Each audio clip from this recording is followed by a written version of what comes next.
Good afternoon, everyone. We are going to get started with the fifth meeting of the Infrastructure and Corporate Services Committee. We'll begin with a land acknowledgement. The City of London is situated on the traditional lands of the Anishinaabe, Haudenosaunee, Lenape, and Attawandaron. We honor and respect the history, languages, and culture of the diverse Indigenous people who call this territory home. The City of London is currently home to many First Nation, Métis, and Inuit today. As representatives of the people of the City of London, we are grateful to have the opportunity to work and live in this territory.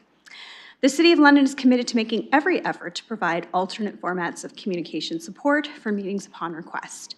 To make a request specific to this meeting, please contact icsc@london.ca or 519-661-2489, extension 2425. With that, I'll look for any disclosures of pecuniary interest. Okay, seeing none. We have two items on the consent agenda, 2.1 and 2.2. I've not been asked to pull any of these items at this time. I'm just looking to members of committee for a motion, and then we can begin discussion.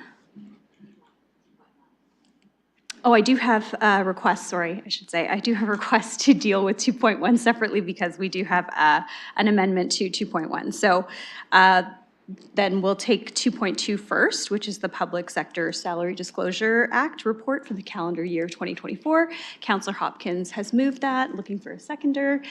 Councillor Pribble, and looking for any discussion on 2.2.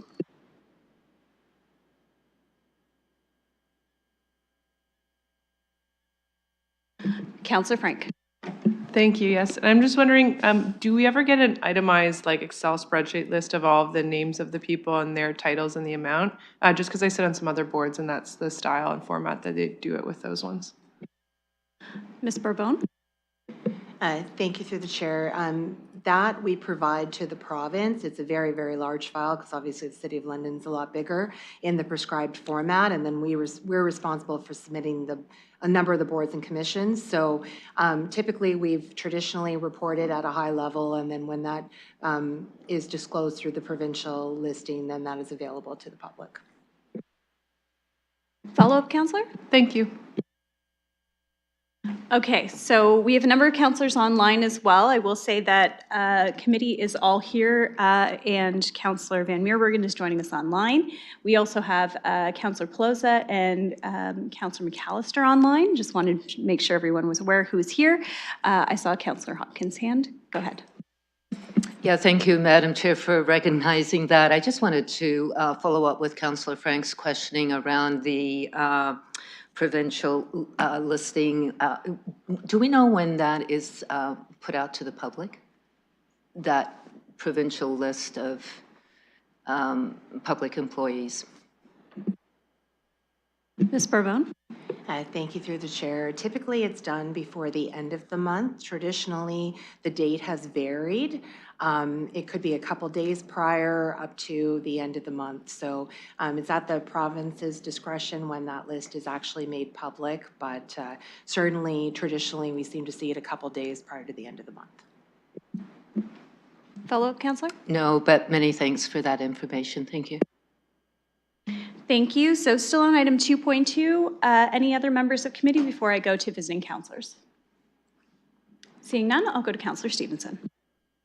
Thank you, and through the chair, I just had a question following up. I know we've had some emails about this, but when we, as a city, contract out to someone like LEDC, something that was in-house and has now been contracted out as a third party, now those salaries no longer fall under this reporting. And I just wondered, at the time when we do this kind of thing, where we're moving departments outside, is there any thought to what happens in terms of the disclosure regarding salaries? Because we did talk about it when LEDC came through for renewal, and I was saying that we have no budget, no financial statements, and no way to know what salaries are being paid with a corporation that's 100% municipally funded. Ms. Bourbon. Thank you to the chair. So because they are not City of London employees, they don't fall under the provincial public sector reporting. If it's traditionally, all of our purchase of service are treated exactly the same in that they're a purchase of service. There's one item in the budget in terms of what those services are. So it's not information that the City of London would have. We're not paying those employees directly, and there's no obligation for them to participate, but it's definitely not a requirement through the provincial reporting system, which we're obligated to report with. Counselor? Thank you. Just a follow-up then. And so I guess at the time when, and maybe I misunderstand it, but my understanding was that was part of the city and then was made to be a separate entity, and maybe that's not true. So I'm getting some funny looks, so maybe I'm off track there. But I just wondered, like, at what point is it of an issue when we talk about, because the premise behind this, and I know it's provincial around reporting out $100,000 a year or more, it's a provincial requirement. But when it is 100% funded by municipal tax dollars, I just wondered, is there any way to, from a taxpayer perspective, in terms of transparency, report out in terms of salaries on an untendered contract like that? Okay, I will go to Ms. Barbone. I know I will try to narrow the scope a little bit more back to the report that's in front of us. So my understanding of what you're asking is perhaps more related to why certain entities are not reported than versus what is reported here within the report? Yeah, just wanting to achieve the result, which is being transparent with taxpayers about the salaries that are being paid with tax dollars. Thank you. I'll look to Ms. Barbone, see if you have any further comment. So organizations, through the chair, that are funded provincially, fall under the obligation to report. Therefore, the City of London is responsible to report because we receive and a number of the boards and commissions receive. LADC is not an agency, board, or a commission. So the City of London, although we may purchase service, has no ability or obligation to have that information or report that information based on a purchase of service agreement. The obligation is specifically with respect to the municipality itself. I can't speak to when LADC was incorporated, but certainly within many, at least the last 20 years, they've not been part of the city, to my understanding and recollection. So in terms of what that decision was to move them into their own corporation, I'm not able to comment on. Okay, thank you. I did notice that they were on the listing back 20 years ago, and now those salaries are no longer shared, what they are publicly. So just a note. Thank you. Any other members, visiting members that would like an opportunity to comment on 2.2 before we vote? Seeing no hands, I'll open the vote.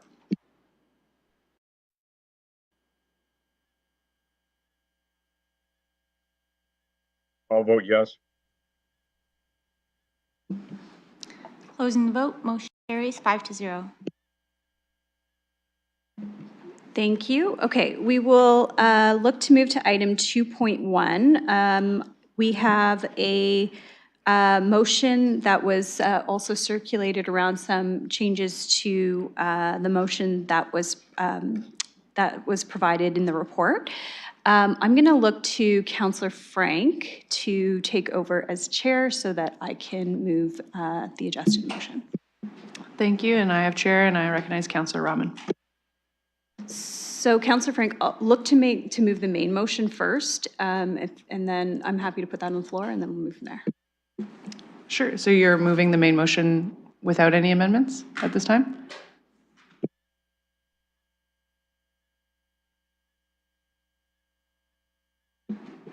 Oh, and, okay, so but I'm just confirming you're moving the main motion without any amendments at this time. Is that the motion you're moving?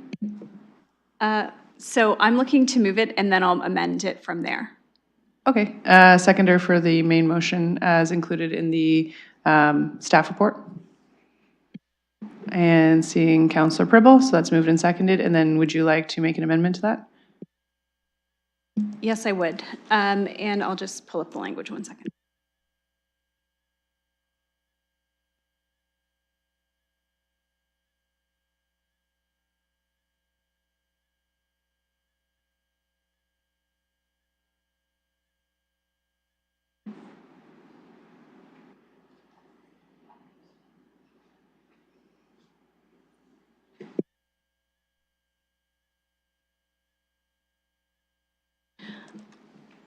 Okay, if you'd like, I can read it out, and then I'll look for a seconder. That the motion be amended to include a new Part A, I, to read as follows. I, and that civic administration be directed to change the format of all remuneration, benefits, expenses to the corporation, such as conventions, registrations, and ward expenses amounts separately without totaling these distinct items, and that civic administration look at removing the employer health tax and employer portion of CPP from the benefit amount reported, it being noted that the ward expenses accounts do not represent additional income for councillors and are regulated by a separate policy.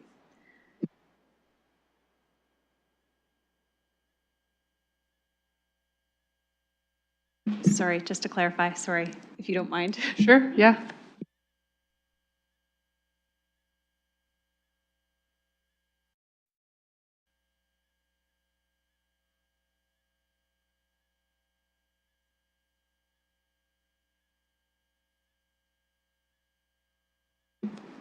And that's just being updated? Yeah, okay. Sorry, yeah, we're just updating the update.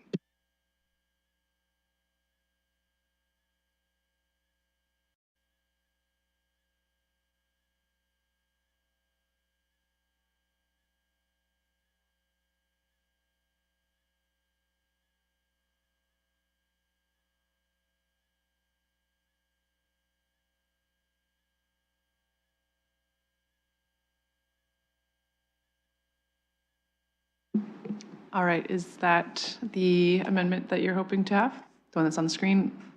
Yes, and I'll just read it out. So that the motion be amended to include read as follows. I, and that civic administration be directed to change the format of all future reports to show remuneration, benefits, and expense amounts separately without totaling these distinct items, and that civic administration report benefits using the definition of a taxable benefit according to CRA guidelines. Thank you. And a seconder?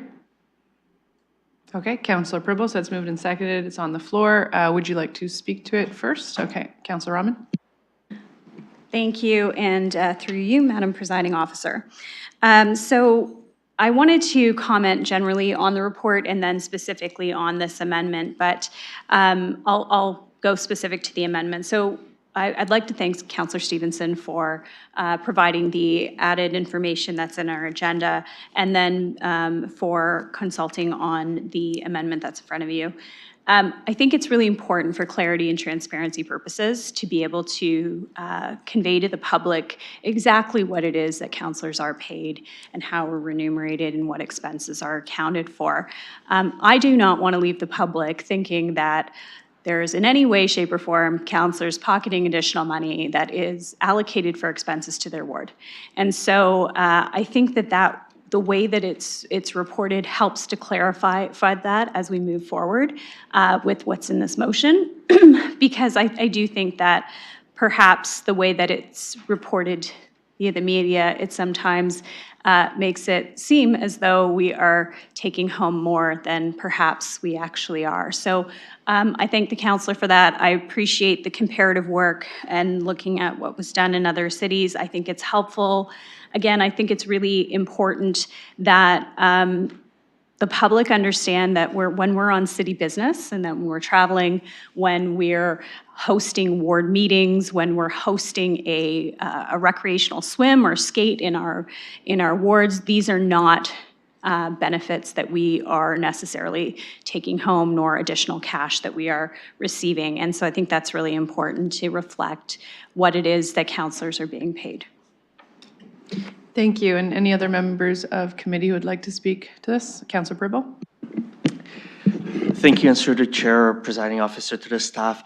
I did have an opportunity yesterday to show this Appendix A to a few of the Londoners, and out of curiosity, I did ask them the expenses, how do they understand it or how would they read it? And none of them stated that it would be anything associated with our ward expenses and the way we are operating our offices, including the website, newsletters, etc. And I think there's the important part that I personally would like us to reflect. So there is the understanding that these expenses are not part of the remuneration, not part of the additional income. for our personal use. So again, I really would like this to be, and maybe there's a question to the, not maybe, there's a question to the staff, how could we do it? Because right now, as I said, the few Londoners I showed it to, they feel that these expenses are actually our personal, and it increases our personal income. Thank you. Thank you. So then perhaps I'll look to staff. The question being, what would the change in reports look like to ensure that the general public doesn't see the ward expenses as a take-home salary? Is that, okay, then through to staff. Thank you, through the presiding officer. So the report lays out specifically remuneration as well as expenses. The report is not intended to highlight in any way expenses are part of remuneration. They are in fact reported separately. The reason that they are reported as expenses and listed on the same document is because of the requirement through the Municipal Act for the treasurer to present that information to council. So certainly there's some discretion in how the presentation of that information can look.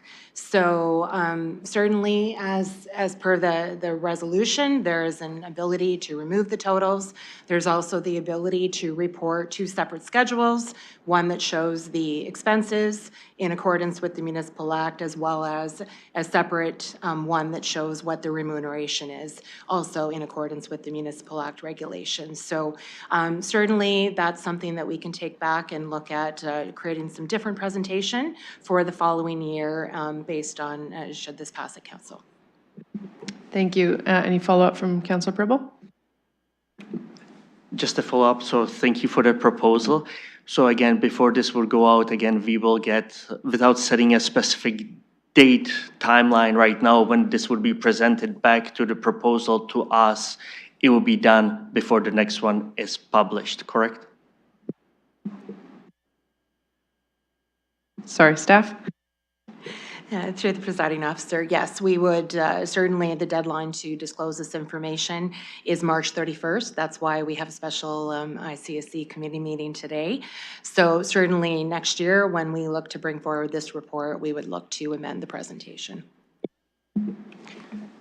Thank you very much. No more questions. Thank you. Thank you. And I have Councillor Hopkins on the list, and she's on committee. And then I do see the Deputy Mayor online, and I believe Councillor Plaza and Councillor Stevenson. But over to Councillor Hopkins first. Thank you. And I just have a question, maybe a follow-up to what Ms. Annalise Baron talked about with the report coming back to us. And in the spirit of transparency and accountability, would there be an opportunity to show more of what the expenses look like to the public, the breakdown? I know we report it quarterly on the website, but there is really, and then we get the final amount, but is there an opportunity to have that breakdown sort of reported in a new format so it shows exactly what the expenses look like? Or is that sort of not where this motion wants to go? I know the concern from the councillor was more about that total amount, looking like councillors are making that amount of money, but I just think it's a great opportunity if we're going to change the format of showing what those expenses look like as well. Thank you. To staff? Thank you, through the chair. I'm not sure I entirely understand your question, Councillor. So right now, there's a couple of different bylaws that are responsible for how information is reported. So there is, as noted in the report, a number of the bylaws, one of which is specifically with respect to the council policy that directs the expenditures to be posted on the website on a quarterly basis. That is taking place and continues. Specifically, the report out today is in accordance with the Municipal Act. So all we are doing is listing the total expenditures that then is including all of the expenditures for the boards and commissions, which is not information that we would have had during the year to fulfill the municipal act obligations that the city treasurer must do. So we're not looking to expand that to provide more detailed. We would just have separate statements to break apart potentially what is remuneration versus what is expenses. Hopefully that clarifies. Thank you. Councillor Hopkins? Yes, I think you answered my question then. So the only avenue that we have to report the breakdown of council expenses is on the website. There's no other mechanism for reporting, so thank you for that. Thank you. And perhaps I'll go over to Councillor Stevenson, and then I'll go back online to the Deputy Mayor and Councillor Plaza. But Councillor Stevenson first. Okay, thank you, and just thank you to committee for allowing me to do this work through committee. The goal of this motion was to clarify things for the public, to ensure that we keep the same transparency and openness, but that the information is relayed in a way that the general public understands it. In the private world, corporate executives have expense accounts where you're wining and dining and doing other things, and there's maybe the thought that that's what this is, and it isn't. So just clarity around that. Same with benefits. Taxable benefits, again, in the private world can be spouses accompanying on trips and stuff like that, and that is not what this is. It's health and dental and life and pension. So just having that clarity for the public, I think, really helps, that they know exactly what it is that we're making in a way that's easy to not be misconstrued. The thought on what Councillor Hopkins said around the details on the councillor expenses, in Appendix A, there's a link to the mayor's expense report, and I wonder if there could be a link to the councillor expenses so that someone who's looking at it here, if they wanted to see those details, could find it easily. To staff? Thank you, through the chair. That's certainly something that we can expand the links to where they are. They're all available publicly, so we can certainly look to include that also so that it's all one-stop shopping and reference to the existing information. Thank you. Back to Councillor Stevenson. All right, and then I see Deputy Mayor online if you'd like to speak next.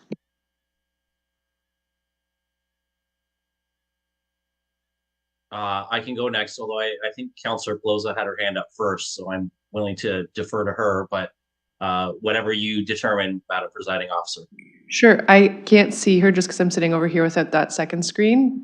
So, I mean, I'll go to you just because your camera's on now.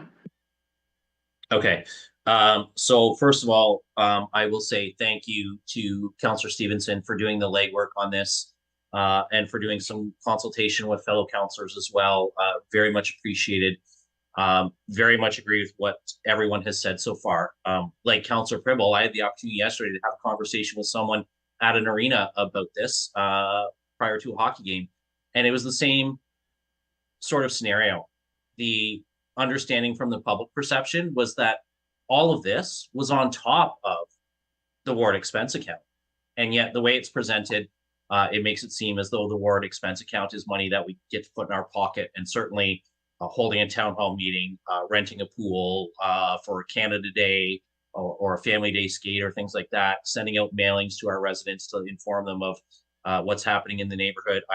I really strongly object to the portrayal, and I know that staff aren't attempting to do this. I think it's really disingenuous when the media runs headlines, half of city councilors paid over $100,000. We weren't paid that. That's what it may have cost to have our offices do all the work we do, but that was not paid. We were putting in our pockets. And so when the media is putting out headlines like that, it really confuses and misleads the public. And I think having a very clear report that separates the two into two separate schedules really makes a lot of sense. Again, I appreciate the work councilors have done on this. I will be fully supportive of this. The only question I would like to direct through you, Madam Presiding Officer, to our staff, understanding that, year-end numbers get crunched after December 31st, and you've got to meet this March 31st deadline, and there are expenses that roll in from December that don't show up until January. And so getting all of this together for a regular committee agenda is not generally possible. Would there be an opportunity for staff to bring back a draft to a future ICSC meeting to show us what the new format would look like based on this year's numbers, rather than waiting until next year to bring forward a report that we haven't seen the formatting of. Is it possible to get this year's report submitted to the province to meet our deadlines, but then redrafted with the new format to show us what it will look like for next year? Thank you. I will ask that question to staff.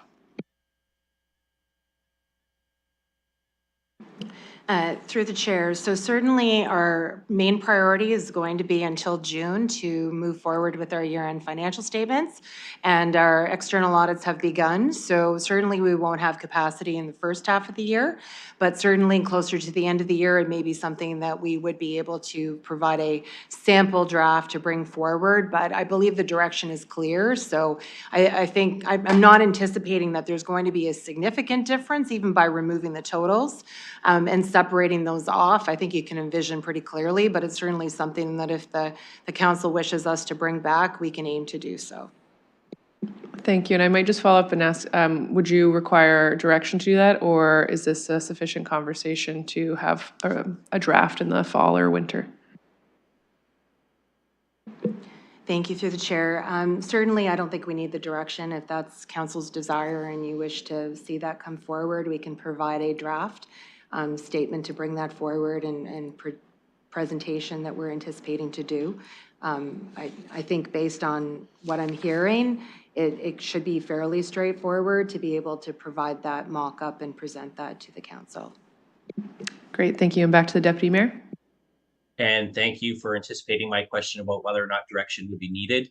I'm satisfied with that. And I just want to share with staff in terms of timelines.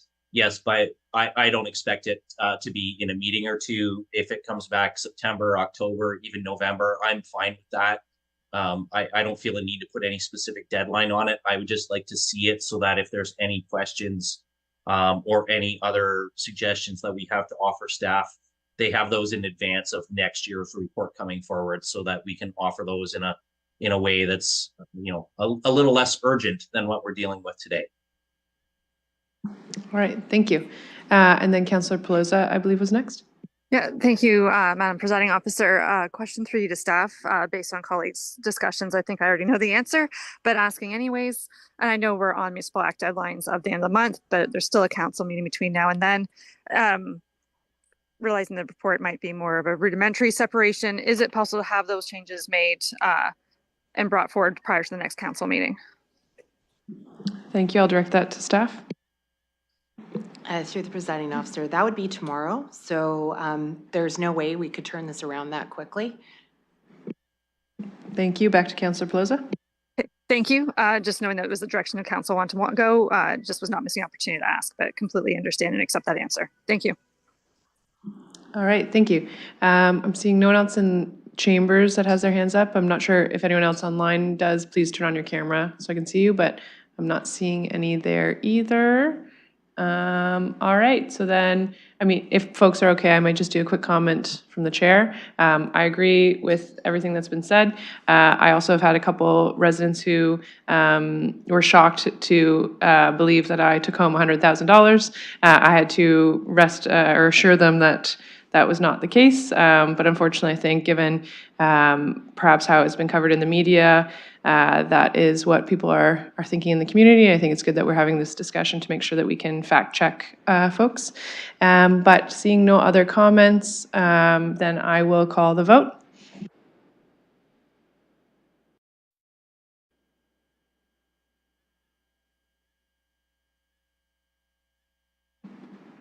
Councillor Van I'll Meerbergen. vote yes.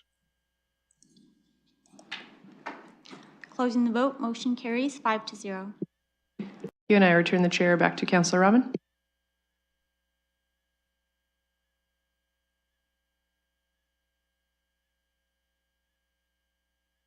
Sorry, okay, yes, I realized that was just the amendment.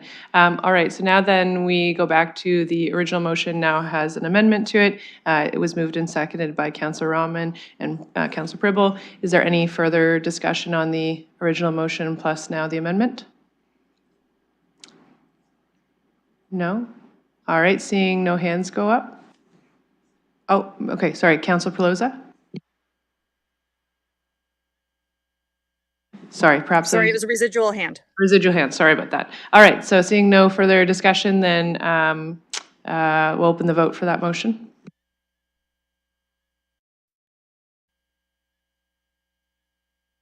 I'll vote yes.